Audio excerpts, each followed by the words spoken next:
guess we're live here. Okay. And thank you for joining us, Ivan. If you don't know, this is, I guess, Dr. Zlenko's brother, younger brother.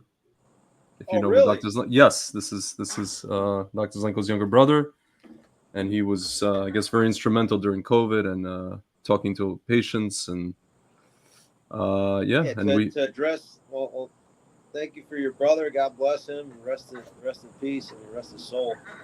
But yeah, he was doing everything he could in order to counteract the CCP-19 Wuhan incident that was Fauci funded, right?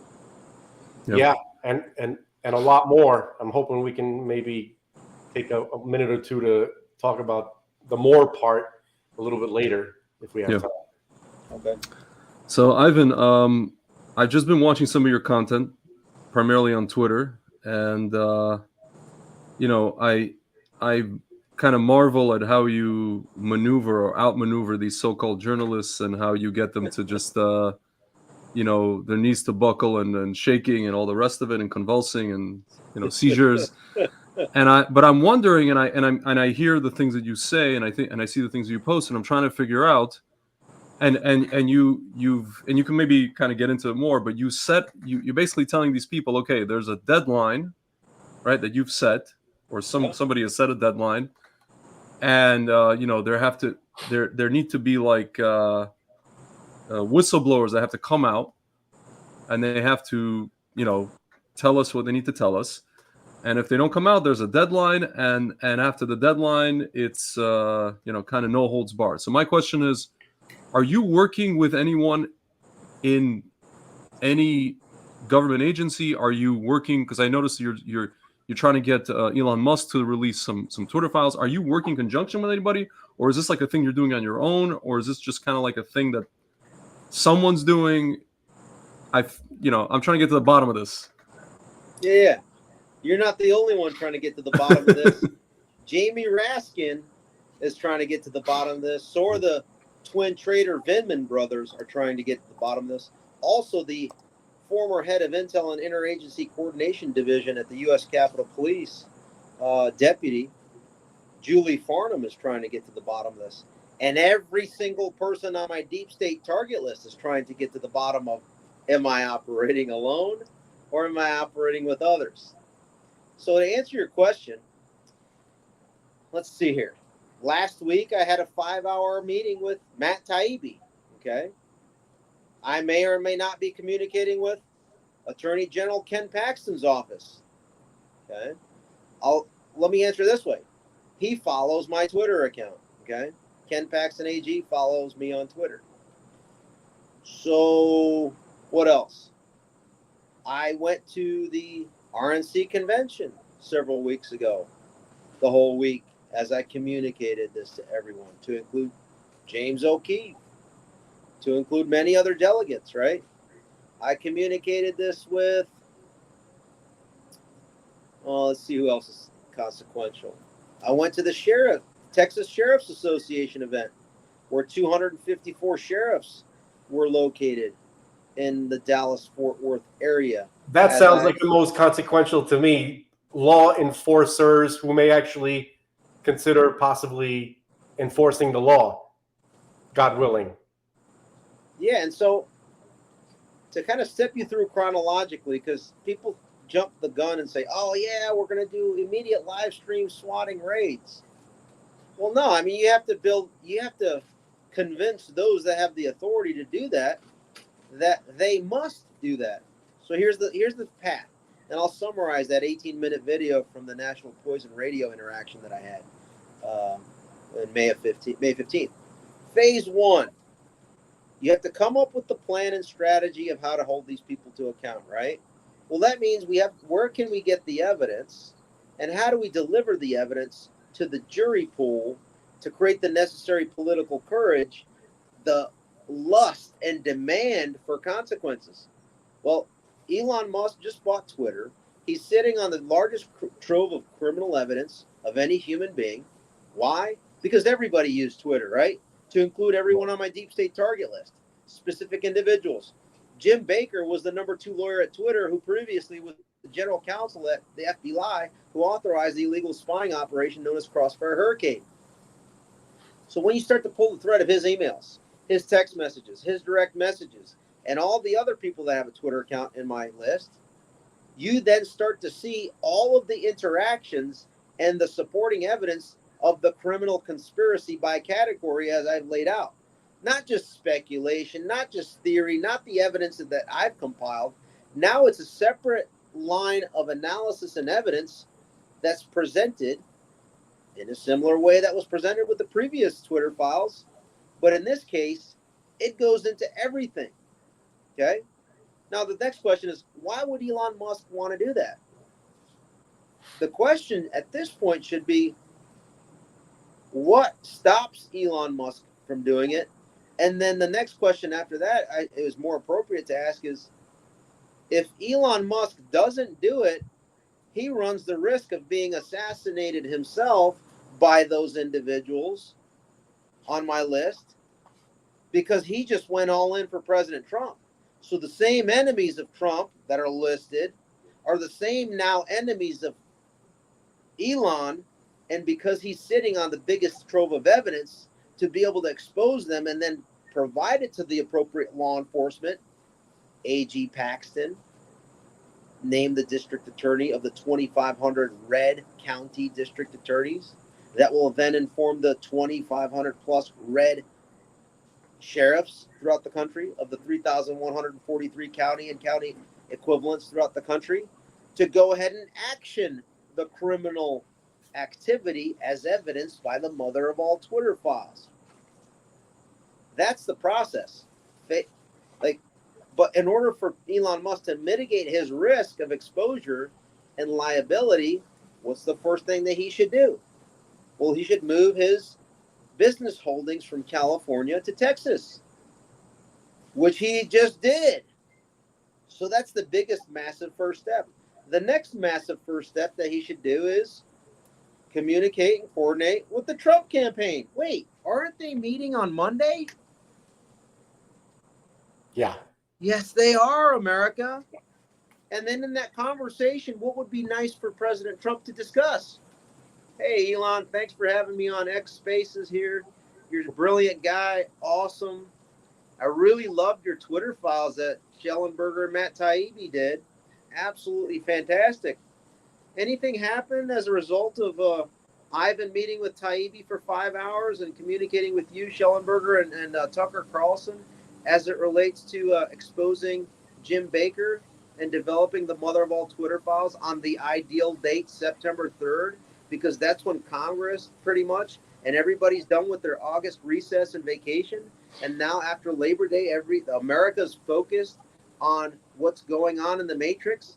And you can go ahead and surpass CommiSearch, and CommiTube is the #1 platform now that you surpassed Fakebook and InstaGarbage as the #3 platform. As you put out the mother of all Twitter files, and the entire world will want to be like this on X for days looking at the content. And all advertisers are going to be like, ooh, I really should advertise on X because now the entire globe is glued to the mother of all Twitter files. And then coincidentally, September 3rd coincides with the next day you have a debate. And in the debate, he can leverage the mother of all Twitter files information during the debate against whoever ends up being the Democrat nominee, because the DNC convention is going to be finishing up August 22nd. And then on September 5th is the first day that early voting starts in certain jurisdictions. Boom, boom, boom. So Ivan, when I you just come up with what I think the best strategy is, and then I communicate it with the people that can implement it until I can get it executed.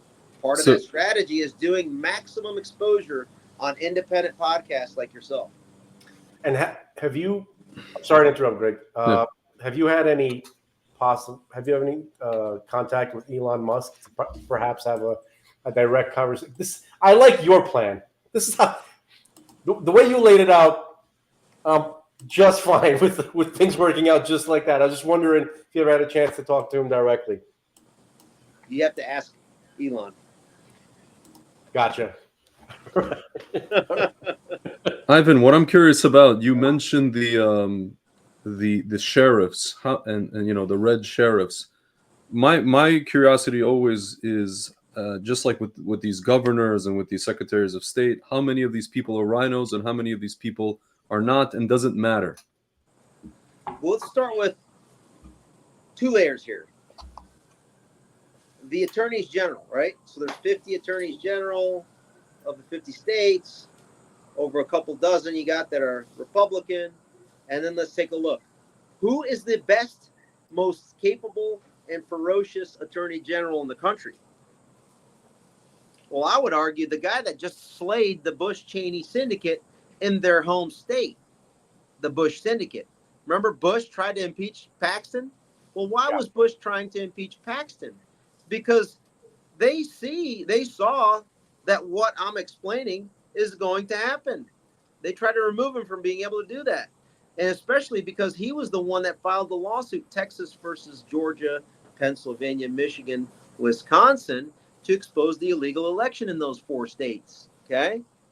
But Bush's beloved John Roberts, the Chief Justice, said that there's no standing because had they taken the case, there's so much precedent that would have required the ruling to be in favor of Trump.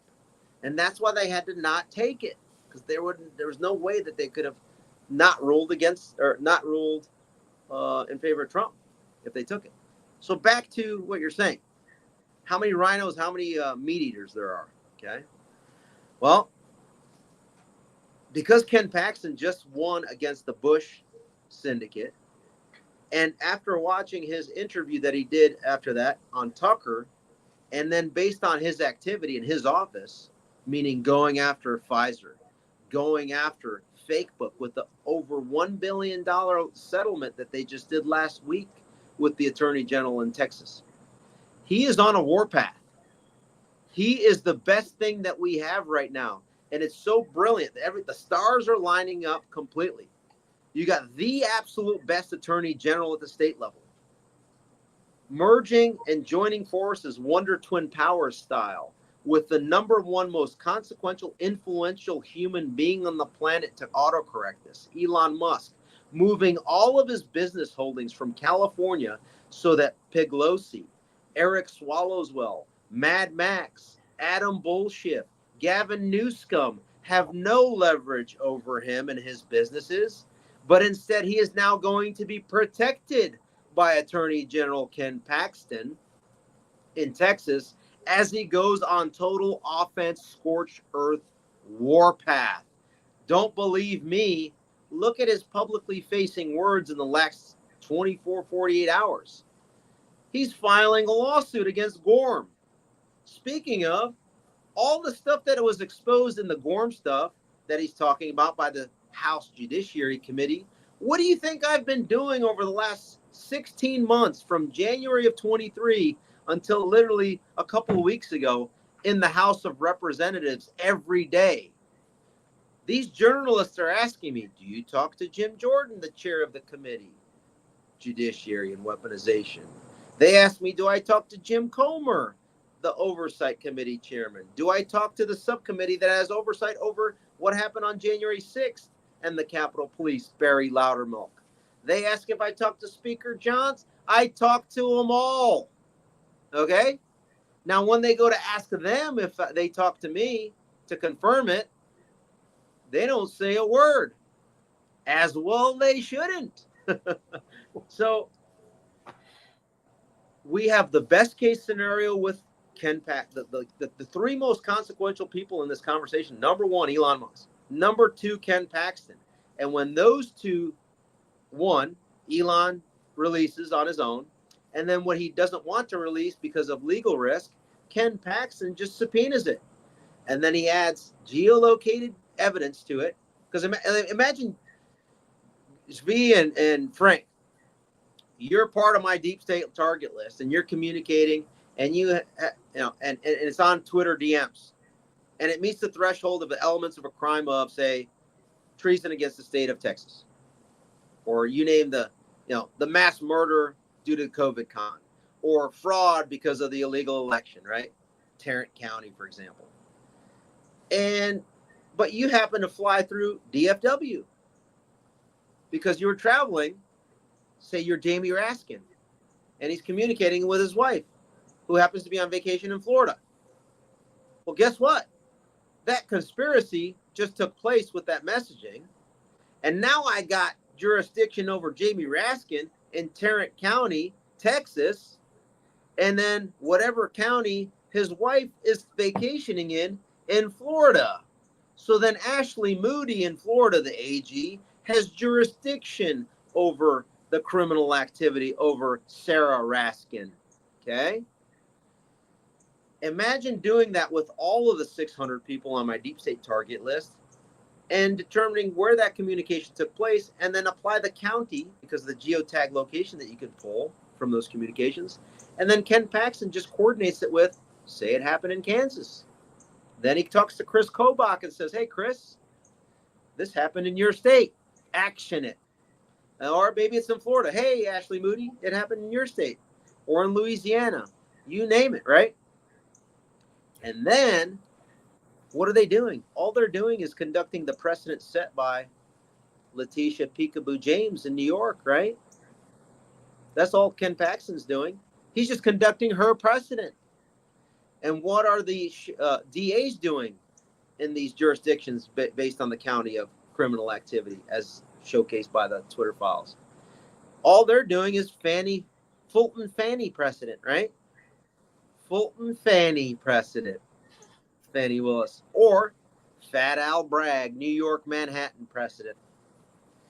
And then what about the sheriffs when it comes times for that? Because I know Frank wants to talk about the sheriff's part. Yeah, that's Guess the part what? I like. All they do is conduct objectively reasonable actioning of the targets in the same way that U.S. Capitol Police Officer Michael Byrd objectively reasonably actioned Ashley Babbitt, right? Isn't that objectively reasonable, they told us, Jamie Raskin? Huh? Yeah, I believe he did. Yes. Well, we're using your own precedent, Jamie. And what about D.C. Metropolitan Police Officer Lila Morris when she conducted objectively reasonable actions against Roseanne Boyland? Yeah. Why can't our sheriffs conduct the exact same objectively reasonable activity against 600 people on my deep state target list? That's for America to decide on how much we want to conduct objectively reasonable activity. So you see where I'm going. Personally, I hope that they don't do what they did to Miss Boylan because, I think these people need to stand trial. They need to be brought to justice in the most righteous possible way. In the most legal, moral, and ethical manner known in the history of humanity to the max. Yeah, absolutely. For many reasons, for obvious reasons that everybody can can relate to, so that there's not a two-tier justice system and people can right. What am I advocating for? A one-tier justice system. A one-tier. Yeah. What did they do to Ashley Babbitt and Roseanne Boylan? Why can't we do a one-tier justice system similar to what they did? Yeah. An eye for an eye? Yeah. Leviticus? All right. I'm glad that you touched upon that. Me and my friend Greg Tzvi, right? We're Orthodox Jews, right? And so from the tradition that we learned about enforcing justice, it's absolutely catastrophic to civilizations that ignore that responsibility. When criminals, true criminals who break basic moral code, murder people, molest people, and they're not brought to justice, the actual foundations of existence of society and existence itself begin to quake. Yep. So that's it's what we're seeing. For us to even survive. God built it into the system that, just to speak metaphorically, not really, but the world will crumble and shake until we begin to enforce the law. Ivan, And so the sheriffs enforcing the law are also going to save the world. I mean, at least from the religious Jewish perspective. But that's you know what I liken it to, Frank. You ever remember in Back to the Future when Marty had to go back and he's looking at the photos of his family, and there's like people disappearing. Yeah. Because he has to, fix the space-time continuum kind of thing. It's kind of like that. Things are gonna just disappear. If Frank, if I may just take a moment to quote here, Leviticus chapter 24, verse 19-20. It's simple. If anyone injures his neighbor, as he has done, it shall be done to him. Fracture for fracture, eye for eye, tooth for tooth. Whatever injury he has given a person shall be given to him. Yeah, that's what it says. That's what it says. We have the way we understand it, the tradition we received as to how to completely, perfectly understand that is that if someone harms somebody and gouges out their eye, whether on purpose or sometimes even accidentally through negligence, so that person who did this has to make up for it by giving the person first of all, they have to pay for all their medical fees, and they have to in some way, with whatever they have, give restitution. I'm not sure if that's the right word, for all the money that they lost because now they can't do their job, now their family can't eat. So gouging out the other guy's eye is not going to help the guy, his family, and so the person who did it now has to, and it's going to be enforced by the court and the police to make restitution to this man or woman from all of his personal assets. That's what it, that's how the tradition, that's a traditional Jewish commentary on that. Yeah, so basically, like Elon Musk tweeted a few weeks ago, make crime illegal again. Yeah. It's nice. It's nice to hear someone like him say that, and it'd be even more amazing to see it. So, by the way, I hope you don't mind what kind of 80s movies. No, so I'm very familiar with Back to the Future. Yeah. 88.8 miles an hour, my friends. That's right. 1.21 gigawatts. Gigawatts, exactly. Sometimes we wish we can go back to 1985, Frank and I, Yeah. That's a whole other conversation. Anything pre-94 be just fine. Yeah. But so Ivan, I wanted to. Go ahead. Go ahead. I was just going to ask you, so these journalists that kind of confront you, what do they want from you? How do they find out about you? What are they trying to accomplish when you speak to them? When they speak to you? What's their goal here? Great question, and that's really the important question to ask.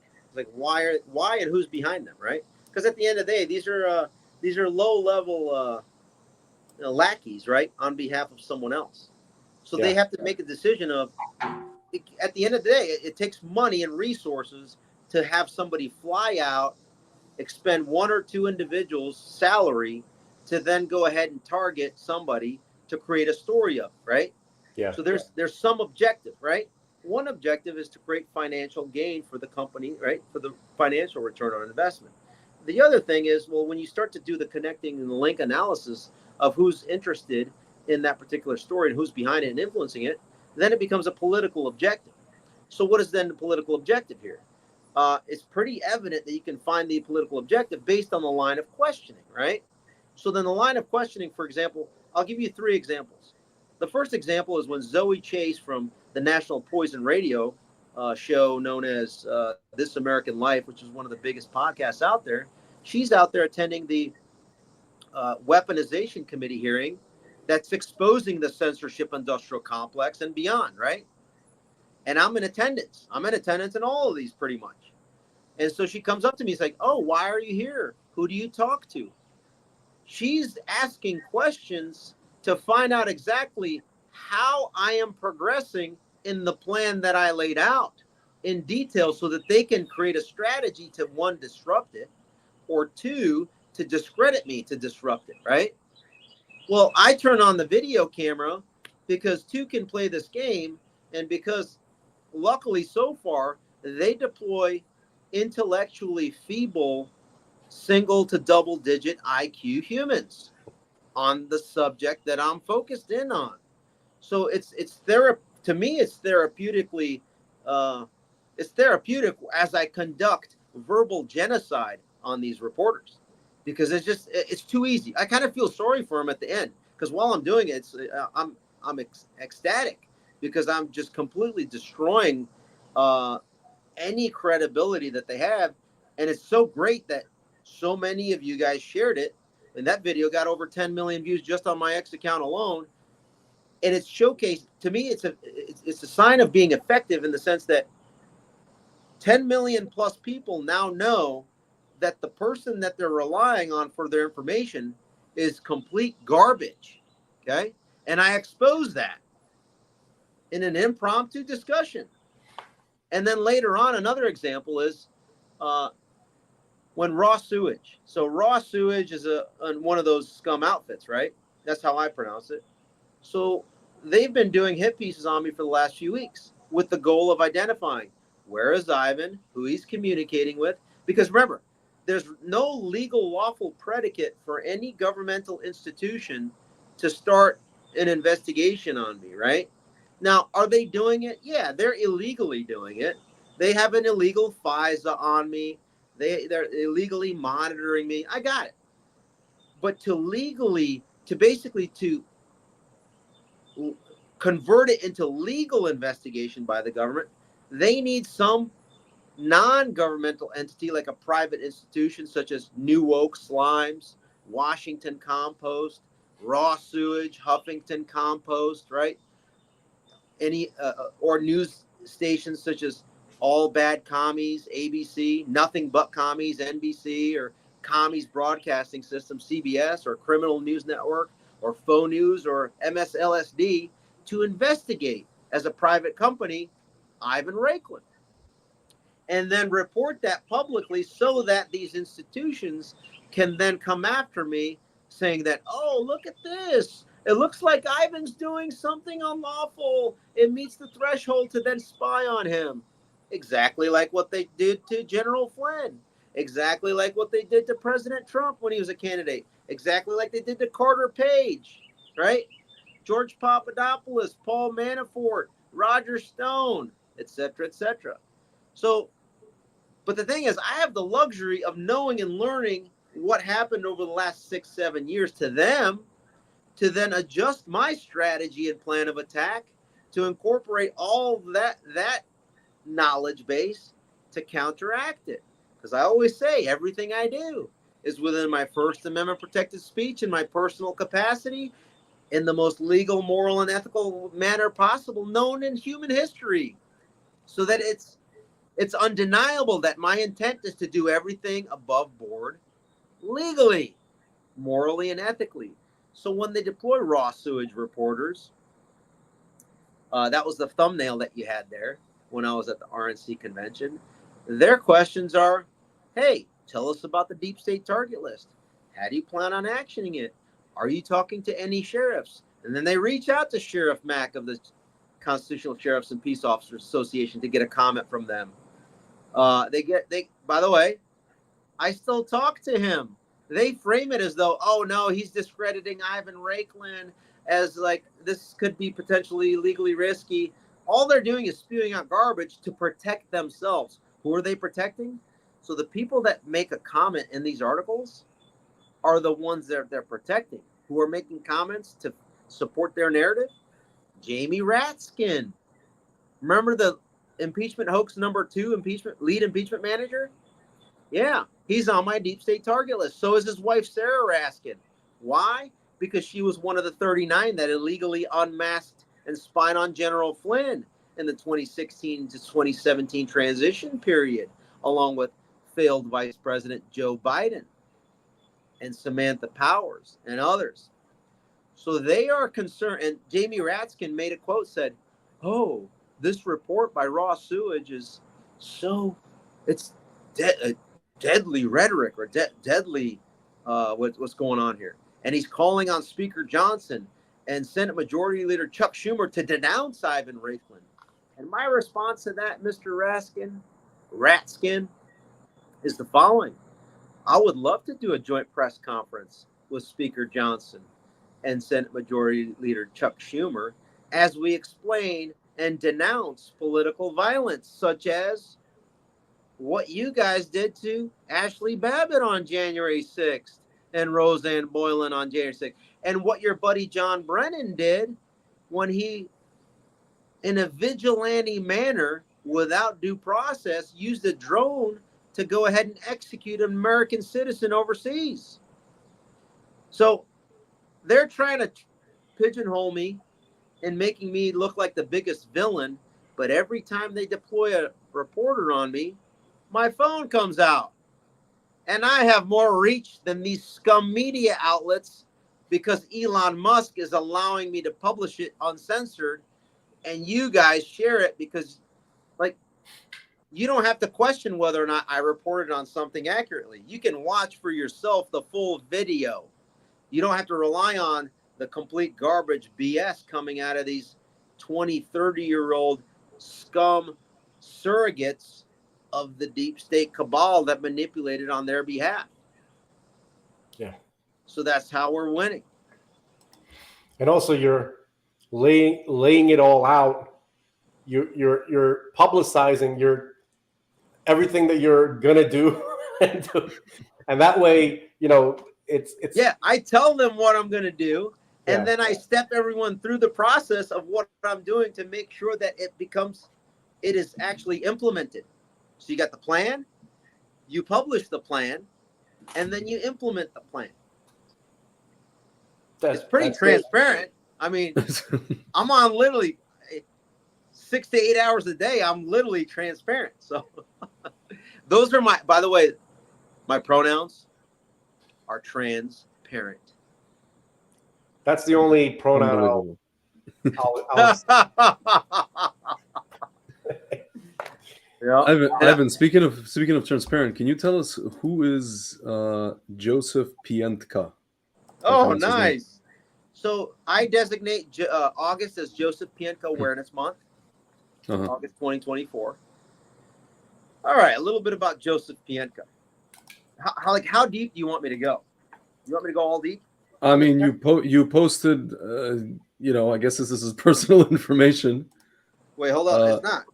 So I have how much time do you guys have? We're good. We're good. Okay, let's do a deep dive. I'm going to use this podcast to explain it in a deep dive fashion. Okay.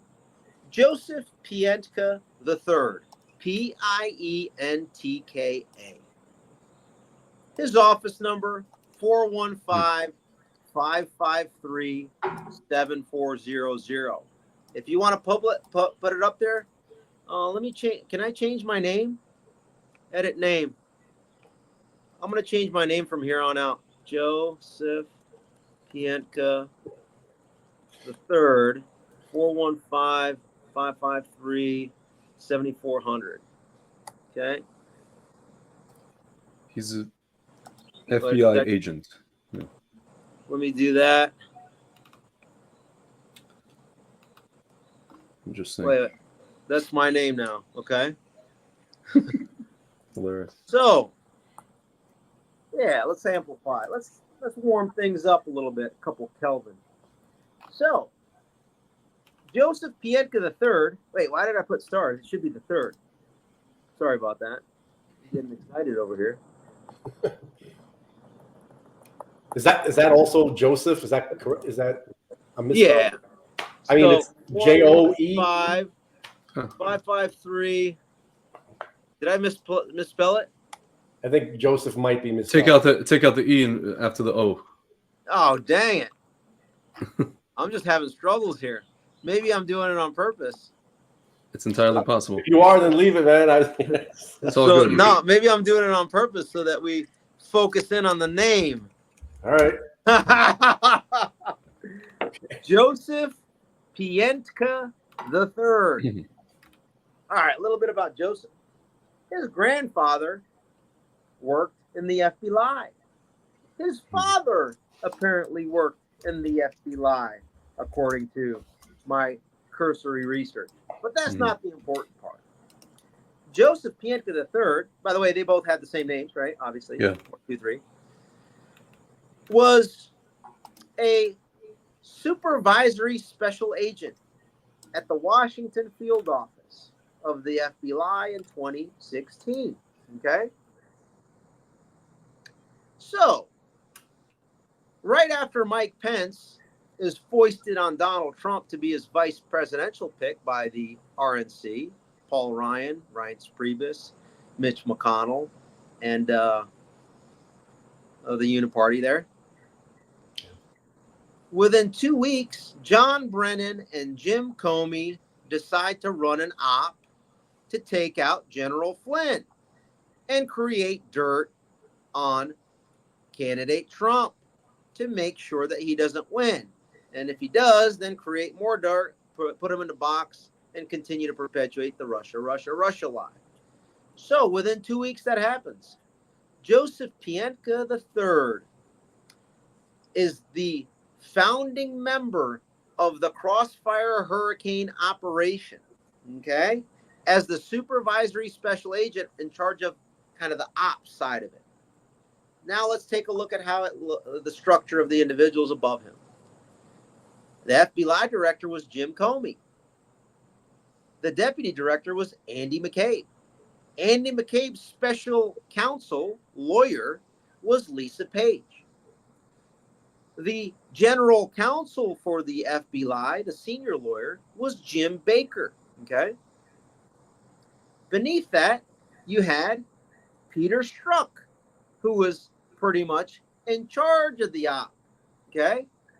One of Peter Strzok's employees was Catherine Seaman, married to Mike Pence's chief of staff. Okay. Mike Pence's chief of staff, Joshua Pitcock, married to Catherine Seaman, worked for Peter Strzok. Joseph Pientka also worked for Peter Strzok. So, the first things that Joseph Pientka III was asked to do as part of the spying operation on candidate Trump, because of the rush, they thought there was Russia in there. He was sent in August of 2016 to brief candidate Trump, Chris Christie, and General Flynn, which is known as a defensive counterintelligence briefing. Well, what is that? It's something like this. If you want to know the details of that, it's actually in the public domain, minus a few redactions. Joseph Pientka's notes, who were submitted to a guy by the name of Kevin Kleinsmith, up the chain for approval related to the interaction that Joe Pientka had with candidate Trump, Chris Christie, and General Flynn. The secondary, the real purpose of that counterintelligence defensive briefing, that was the cover.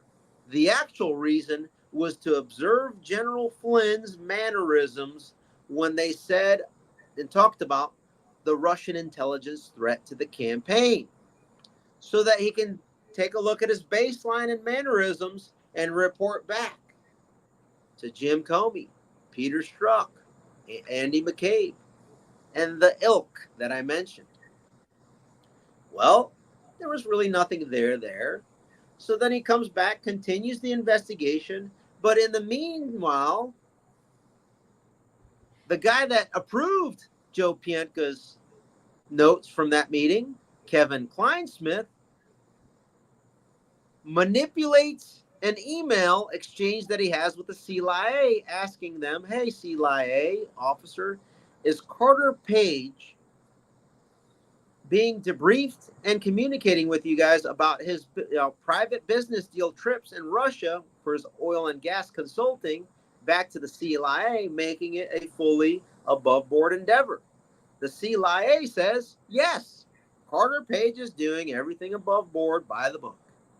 But Kevin Kleinsmith, the lawyer at the FBI, changes that email to no, he's not reporting, and that doctored email is used and placed into what's known a Woods file. And that Woods file is the document that is presented before the FISA court to request the spying on Carter Page. Kevin Kleinsmith did that. Joe Pientka knows about this. What else does Joseph Pientka know about in addition to this? Brian Otten was, so if up here was Peter Strzok, Pientka was here as the ops guy, the intel guy, the supervisory intel analyst for the Crossfire Hurricane op was a guy by the name of Brian Otten, A-U-T-E-N. What did Brian Otten do? He provided the assessment as it relates to everything related to Crossfire Hurricane, meaning an assessment of the Dr. Kevin Kleinsmith email to then support and promulgate and continue not only the first FISA warrant, but a second one, a third one, and a fourth one to perpetuate the initial total manipulation of the FISA court to defraud it, to authorize the illegal spying into Carter Page and everybody in the campaign. So, as this was developing, Joseph Pientka and others decided, hey, there's actually nothing here on General Flynn. We have found absolutely nothing to go after General Flynn for. Meanwhile, 39 individuals unmasked illegally General Flynn, one of the categories on my deep state target list. One of them, Sarah Raskin, another, Joe Biden, Samantha Powers, basically senior leaders in the executive branch in the national security arena. And they're trying to find something to take him out, because if he's in, he's going to expose all of this illegal activity of the illegal spying on. So what happens next? January 4th, Pientka and those guys close the investigation on General Flynn. There's an emergency January 5th meeting in 2017 by Barry Hussein, Joseph Biden, Sally Yates, the acting attorney general, Jim Comey, Andy McCabe, right? All these scum. Ooh, we just had, like, the lower level people just closed the investigation on General Flynn. What should we do next? Joseph Biden comes up with the idea, why don't we go after General Flynn for a Logan Act violation? Because he's talking to Russia ambassador to the U.S.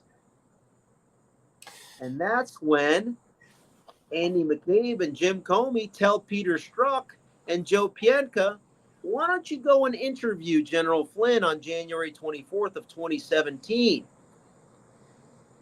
And then according to the notes of one of the individuals, the assistant director for counterintelligence, Bill Priestap, he asks a question in his notes.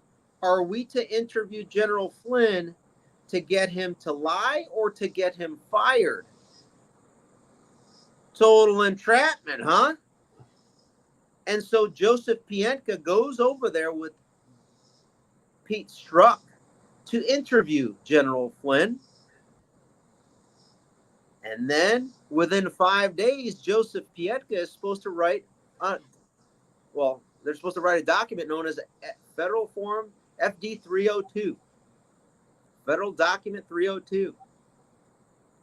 And in that document, it's literally, you take the notes of the interview and you write it in professional form, your recollection of the interaction with the subject that you interviewed. Joseph Pientka III was not able to publish that document because the draft that has been deleted, destroyed, never disclosed, in that, I suppose Joe knows this, General Flynn didn't indicate any lying or deception. Nothing. How do we know that to be true in that original FD 302? It's because Joe Pientka testified later before Congress under oath saying that he did not think that General Flynn was lying or being deceptive or anything of the sort. But guess what happens later on in August of 2017? That's when Lisa Page, at the direction of Andy McCabe, actually maybe earlier, works with her lover, Pete Strzok, to change the original FD 302 so that it looks like and sounds like and types like General Flynn was lying. And that then can be used to say, hey, General Flynn, if you don't plead guilty to lying to us, we're going to deploy the unlimited budget Mueller investigative team to come after your son, who just had a child. And we're going to seize all of his assets until we find a crime. And then we're going to prosecute him. Or you can just make this go away by pleading guilty to lying to us. And then we'll propose 6 months probation. Because all we're trying to do is to get you to lie and to get you fired. We've already gotten you fired because Pete Strzok's employee, Catherine Seaman, talked to her husband, Joe Pientka, to have his boss, Mike Pence, fire Mike Flynn by telling President Trump that General Flynn lied to Mike Pence himself to remove him from the equation so that Mike Pence could be the control mechanism firewall on all government information going to President Trump, and not from General Flynn that would expose this.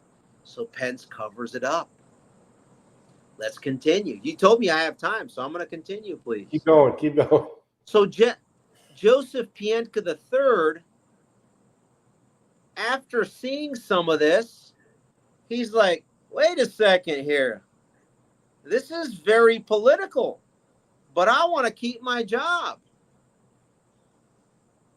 I am going to ask to be removed off of Crossfire Hurricane because he smells something not right, especially when Igor Danchenko, when he asks, hey, can we do some additional vetting, Bill Priestap, on this guy Danchenko, because it's part of this whole Crossfire Hurricane investigation. I just think that he needs to be vetted as a potential Russian disinformation asset into this conversation. When he was told, no, you know what, Joe? We don't want too many people to be aware of Danchenko and everything, so we don't want to raise any sort of flag, so we're not going to do that. Joseph Pientka's like, you know what? I'm out. Get me out of this. And what happens next? He goes over and is transferred to the San Francisco field office of the FBI. So Joe Pientka knows what happened on Crossfire Hurricane in D.C., but guess what happens when he's moved over to San Francisco?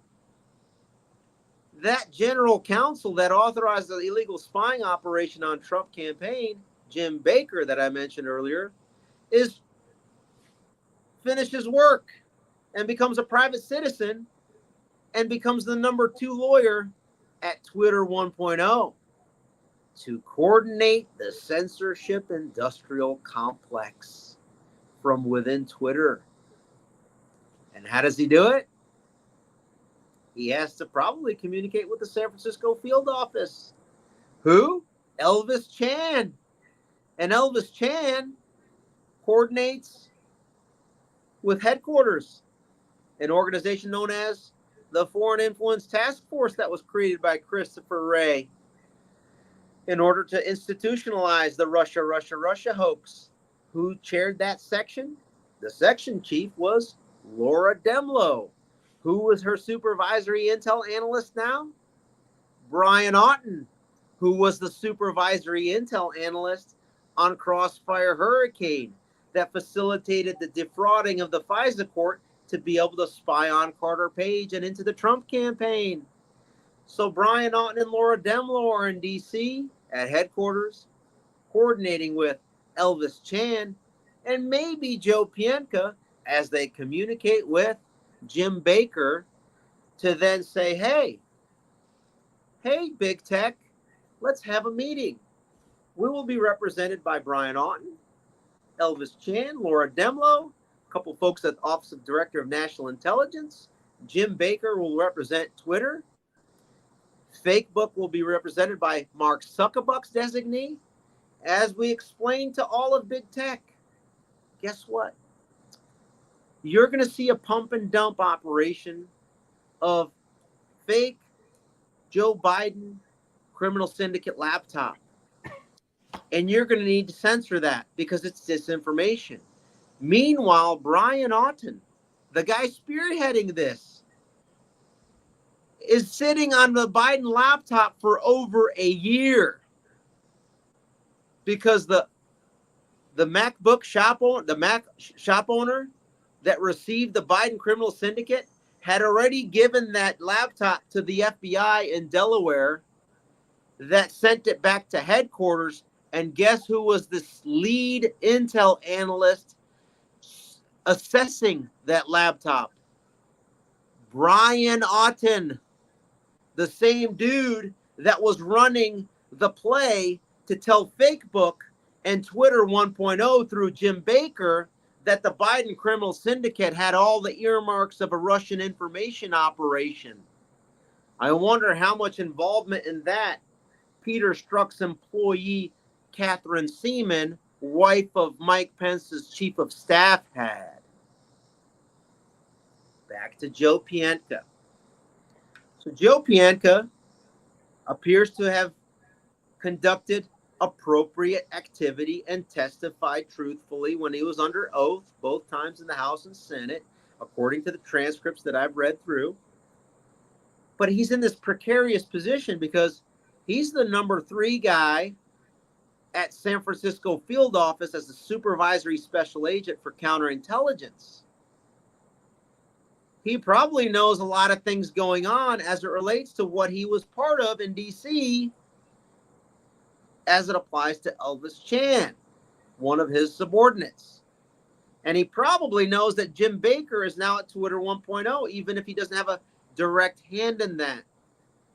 Best case scenario for Joe Pientka, who's on the 13th floor at 450 Golden Gate Avenue, San Francisco, California, is that he wasn't involved in it, aware of it, and may have reported it internally, but no one up the chain of command actioned it. So he's safe because he did his thing, did internal thing, and nothing came of it. So he's unscathed. Worst case scenario for Joe Pientka, he was in on it, especially on the San Francisco side of it. Okay? So, depending on where he's at, Joseph Pientka III, if you are clean or somewhat clean, I give you until September 3rd to be a full-blown whistleblower. If you fail to do that, then I am going to treat you, because right now I'm treating you as a potential somewhat clean enough to be able to take down the rest of the cabal and the regime. If you fail to present yourself as a full-blown whistleblower with all that direct evidence you have to explain and articulate what I've just explained, then we will spare you with amnesty. If you fail to exercise your amnesty before September 3rd, I am going to treat you as a co-conspirator and will treat you in equal footing as we treat Jim Baker, Andy McCabe, Jim Comey, Peter Strzok, Lisa Page, and so on and so forth, Kevin Kleinsmith. Now, if you want to run the risk, because here's the risk that these people run, to include Joe Pientka. If President Trump comes into office, that retribution's coming quick, real quick. Because then we have the executive branch and Ken Paxton and the sheriffs and DAs that are going to work hand in glove to guarantee maximum consequences for Joe Pientka. If he fails to, let's say, for example, if he's going to take the risk and, bet on Trump not coming in. Well, he may have protections at the federal level. He still will not have protections at the state level. And the person that is at the forefront advocating for maximum consequences for those on the deep state target list, amongst attorneys general, amongst DAs, amongst sheriffs and law enforcement, is yours truly. So if I'm not applying maximum public pressure to motivate America to go ahead and create consequences for Joe Pientka, then he's pretty safe. But if he decides not to come forward, then I'm going to do everything in my power and influence to guarantee the maximum consequences, to include Joe Pientka in all of the crimes committed since 2016, illegal spying and the subsequent cover-ups up to this very day. And how I guarantee that is we're going to look at every communication of Twitter employees, Jim Baker, and anyone else on the deep state target list. Anytime the name Joe Pientka comes up, we're going to go down that rabbit hole, and I will make Joe Pientka my number one priority of investigation, and my team and everyone else in America that wants to participate in that. We're going to investigate his birth until today, every second of his entire life, until we find something. And then we action it with the local and state law enforcement entity that will work with us to make sure that there are consequences. And if they don't, we will remove and replace them with someone that will take that position to then exercise their discretionary authority to the maximum, legally, morally, and ethically. So Joe Pientka has an outsized role in exposing the FBI side of Crossfire Hurricane, the censorship industrial complex, because of his position in San Francisco, because he knows all of them, right coast and left coast. He is the most important whistleblower, and that's why I coined him the mother of all whistleblowers. So I'm just here to motivate him to do the right thing. Ivan, what would Does that make push? sense? It makes perfect sense. I mean, what would push Joe or other people who could come forward? What would push these people over the edge, apart from you just, being out there Yeah, in public absolutely. and on So Twitter, et cetera, et cetera? if anybody knows Joe Pientka, if anybody knows Joe Pientka's wife, neighbors, friends, family, if anybody knows or is someone that worked with Joe Pientka, worked for Joe Pientka, you may want to reach out to him, because I am communicating in maximum good faith, Joe. I mean what I say, and I say what I mean. You come out, you're going to be free and clear. Okay? You don't come out, it's up to him on what he wants to do. And so I communicated this to James O'Keefe at the RNC convention. He's on board. Okay? James O'Keefe has a network of folks and whistleblowers, and James O'Keefe knows what my priorities are. And I think after I communicated with him, he agrees that is a very high level priority, Joe Pientka III. Okay? Others are now considering Joe Pientka as a very high priority whistleblower to motivate. I'd say this: Elon Musk could hire Joe Pientka to be to head the trust and safety team at Twitter, to help regain the trust and safety of our First Amendment. That would be a reason financially. So there would be no financial down risk for Joe Pientka, right? Because he could retire. He's about to retire. If he hasn't retired already, I'm getting some mixed signals here on whether or not he's retired or not. I heard September or November timeframe that he's retiring from different sources.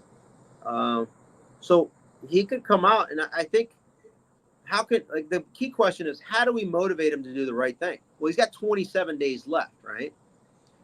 One way to motivate him is for people to reach out to Ken Paxton and ask that they subpoena Joe Pientka, because he's probably the single source to expose it all. Both coasts over the spectrum of 10 years, right? And so other folks that people can reach out to is Jim Jordan, right? Chair of Judiciary, Chair of Weaponization. Jim Comer, Chair of Oversight. Ken Paxton, those state federal actors, and then Elon Musk, right? We can demand this on X. If this trends, right? Obviously, Elon's going to see it. And it's easy for him to look into it and be like, hey, let's take a look at what we have internally on Joe Pientka. And then let's take a look see if Jim Baker had any communications with him. Former Twitter employee. And let's take a look at Jim Baker's everything. All of his official, he was probably issued a phone, a tablet, a computer, a laptop. Let's take a look at Jim Baker stuff. So as it applies to Joe Pientka III, help me think through this. I shouldn't be the only one coming up with these ideas. Like, what do you think, Zvi and Frank? How can we motivate him to do the right thing? Like, put yourselves in his shoes. How do we de-risk it completely for him?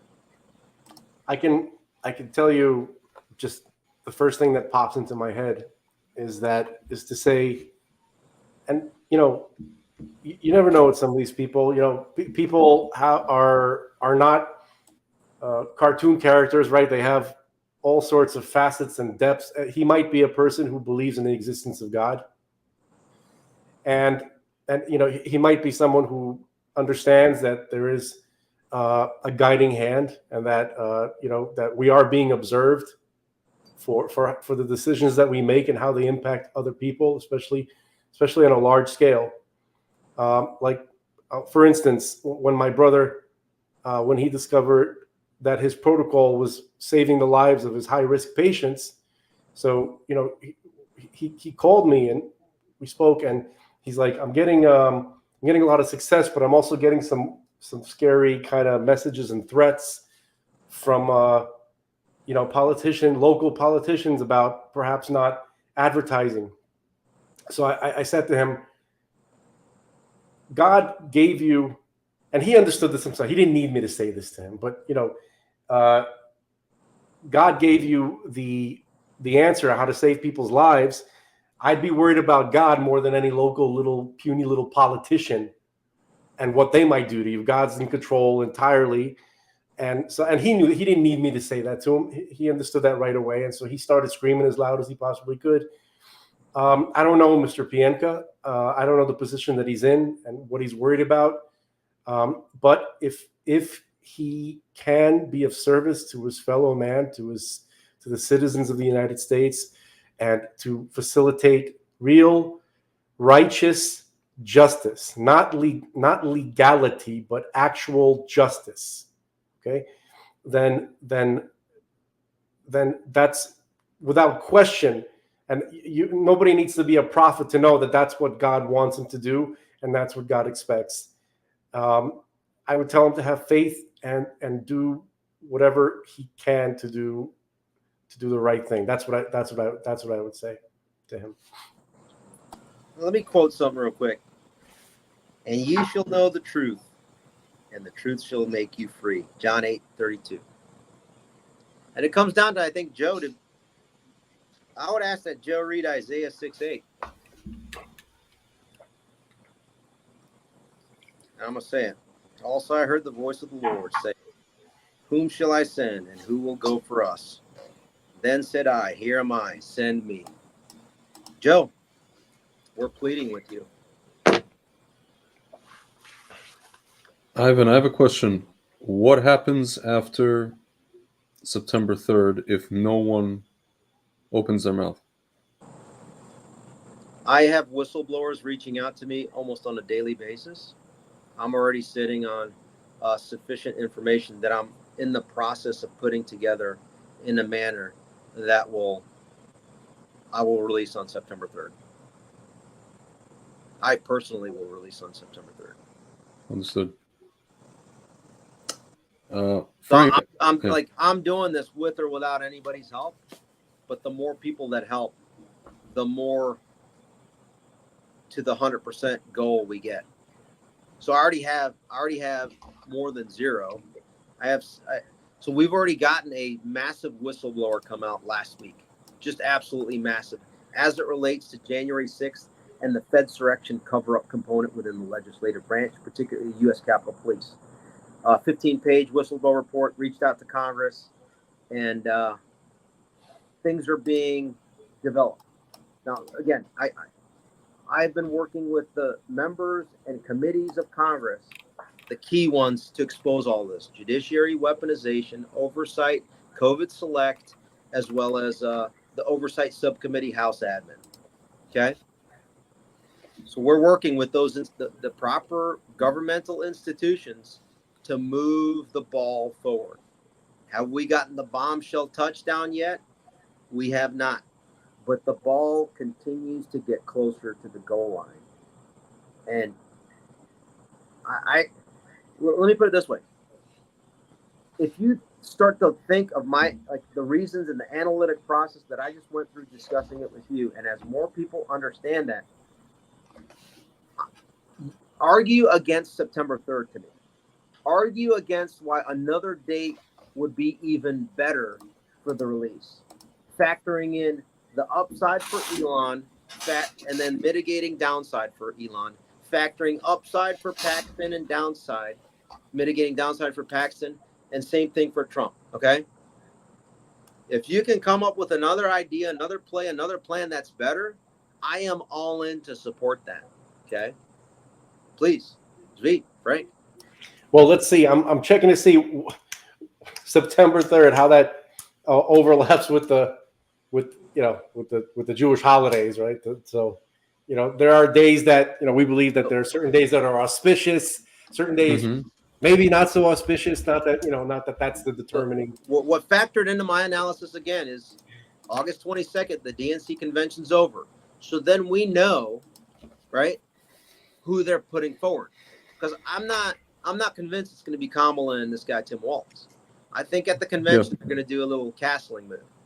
I'm guessing it's going to be a combination of Hillary, Michelle, Gavin Newsom. Okay, a combination of those three. It's Hillary and Newsom. That's what's going to end up happening. I've been having a weird feeling about this as well, and I've been telling people about that Michelle, and my friends are like, you're nuts, you're crazy, and or Mike as we call him. I want to tell you. So it's almost as though they're making this thing, this shiny object for people to focus on. Because how long did it take for them to jump from Biden to Kamala? 24 hours, right? Yeah. So easy. You do it at the convention, and hopefully other people will join me at the convention. Yeah, I'll be there. But anyway, once we find out who the nominee is for sure, that gives us about from August 22nd to September 3rd, about 10 days or so, right? To tailor the mother of all Twitter files to be able to match that evidence for maximum negative impact on the eventual nominee. Now, if it is Kamala Harris, keep in mind, Kamala Harris's comms team used to work at Twitter 1.0. So when we focus in on that and dump it with all of that, it's pretty evident what we're going to find. It's just a matter of showcasing the world on Twitter. So that's why and then the September 4th is when the debate is, and September 5th is when early voting starts. So you want to prepare, you want to have enough time to prepare to then dump something to then be used fresh the following day in a debate to amplify it, to then inform your early voters on September 5th.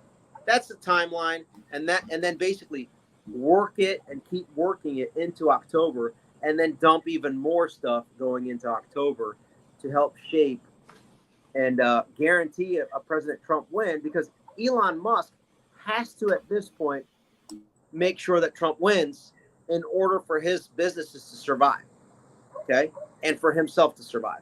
That's why I think at this point it's inevitable, considering that he is having Trump on Monday on a Twitter space. You're going to see a lot of the stuff starting to come out and more indicators of it.